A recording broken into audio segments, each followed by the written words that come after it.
कभी कभी हमें जीवन में अकेले लड़ने की आवश्यकता होती है।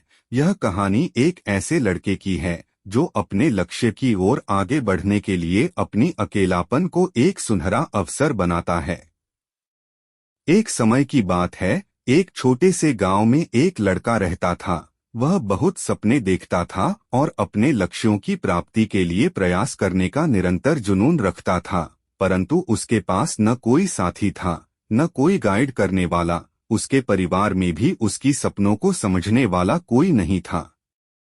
इसलिए उसे लगता था कि वह अकेलेपन की जंजीरों में बंद है और उसके सपने अधूरे रहेंगे। फिर भी उसने निरंतर मेहनत की और अपनी आत्मविश्वास की आवाज को बुलंद किया। उसकी इच्छा शक्ति और संघर्ष ने उसे सही दिशा में आगे बढ़ाने की शक्ति दी।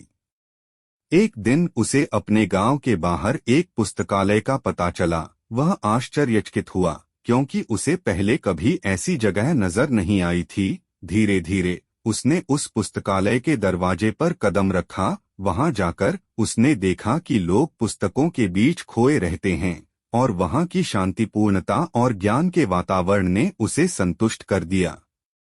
अपनी उत्कृष्टता को पहचानते हुए उसने लिया निर्णय किया कि वह पुस्तकालय में समय बिताएगा। धीरे धीरे वह पुस्तकालय की विभिन्न किताबों को पढ़ने लगा और नई दुनिया की खोज में निकल पड़ा। दिनों बिताने के साथ साथ उसका ज्ञान बढ़ता गया और वह अच्छे लेखकों और दर्शकों के साथ रिश्ते बनाने लगा। इसी के साथ उसने लिखने का भी मन बना लिया। उसने कई लेख लिखे, जिसमें से उसका एक लेख प्रकाशित हुआ और उसे अवसर मिला अपने लेखकीय कौशल को दुनिया के सामने प्रदर्शित करने का। वह लड़का जिसने कभी अकेलापन को एक रुकावट समझा था, अब एक प्रेरणादायक उदाहरण बन गया। लोग उसे मान्यता देने लगे और वह लड़का अपने लक्ष्यों की ओर अग्रसर होने में सफल हुआ। इस कहानी से हमें यह सीख मिलती है कि अकेलापन को एक सुनहरा अवसर बनाने के लिए हमें संघर्ष करना चाहिए। हमारी संयमितता, समर्पण और मेहनत हमें अपने लक्ष्यों की प्राप्ति की ओर आगे बढ़ा सकती हैं।